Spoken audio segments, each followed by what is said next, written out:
Hey, what's going on? Got a question today from Dylan Kuhn, and he says, I have heard that long tossing every day is a great way to increase velocity. Is this true? Yes and no. And I know why you're saying this, because every year that I've played baseball, I always had a teammate who gained 4, 5, 6 miles an hour over the summer and came back to school, and everyone's like, what the heck did you do? And he was like, I just long tossed every day, right? Now, I say yes and no because yes, this can be a very beneficial way to increase your pitching velocity, but also no, because I see so many guys try to do it and they do it wrong and they don't gain any pitching velocity, or in fact, they decrease in their pitching velocity. So there's a very strategic way to go about your long tossing, okay? And when I say strategic, I don't mean there's one way that works. I mean, it's got to be strategic on your part and finding what works for you, okay? But the biggest thing, and here's an equation that I came up with that really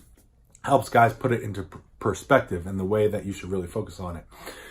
When it comes to long toss, I see so many guys getting out there and just throwing and backing it up as far as they can and throwing, and then they really have no idea what they're doing. They just go as far as they can, then they bring it back in, and they try to do that every day, and it doesn't end up working. The formula that I want you to start to use and start to implement is that you want to take the number of throws times your intensity of those throws, right?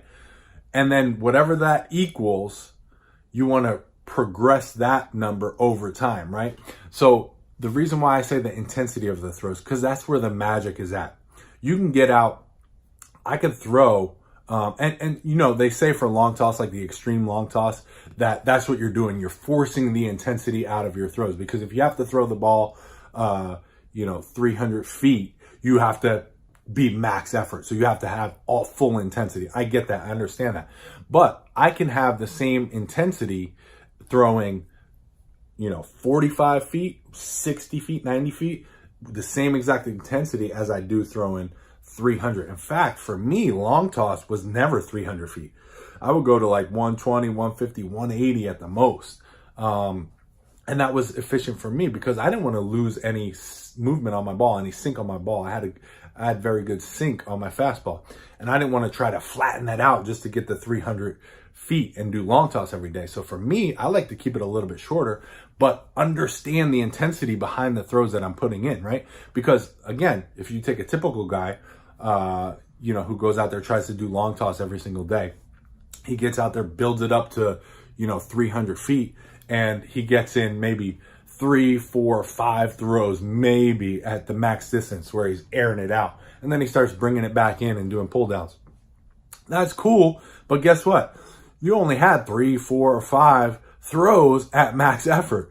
When I'm building up, after I get warmed up at the closer distance, once I get back to 90 feet, 100 feet, 120, 150 at the most, 180 maybe, I'm letting it fly. So I'm getting in more throws at max intensity, right? So I'm trying to throw it through that guy at 150, right? So I'm throwing with the same intensity that the guy's trying to throw 300 feet. So just remember that, because that formula is super powerful, and that's the way you really get the most out of your long toss. And that's how you increase your pitching velocity, your throwing velocity. Because once you start to keep track of the intensity of your throws and how many of those max effort throws you're having, then you can build it up over time. Like I said, it's the number of throws times that intensity, right? So if you're throwing, after you get warmed up, I'm talking about, after you get warmed up, let's say you're throwing, 20, you start with, let's say 20 max effort throws at whatever distance you're at. To me, the distance really doesn't matter. You find that good distance, but at that max intensity, right? Let's say you start with 20.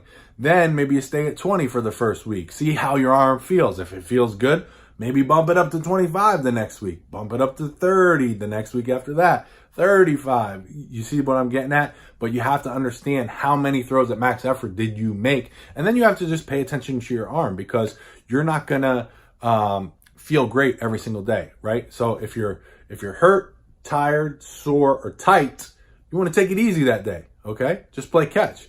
But if you're feeling good and you're feeling great, your arm's feeling great, warm up real good, and then let that sucker fly. And then reevaluate the next day, see how you feel. Are you sore, tired, tight, or hurt? No, if not, let's do it again. And then we keep going. We pay attention to our max effort throws, and then we progress it over time. We build it up, right? So I hope that answers your question. If you have a question, leave a comment down below. If it's a good one, I'll answer it here on video. If you have not subscribed already and you find value in these videos, please hit that subscribe button with the bell notification right next to it. This way you'll be notified every time I upload a new video, and I got some good stuff coming. And like I said, I love to answer some of your questions. So I'll talk to you guys down in the comments. Thanks.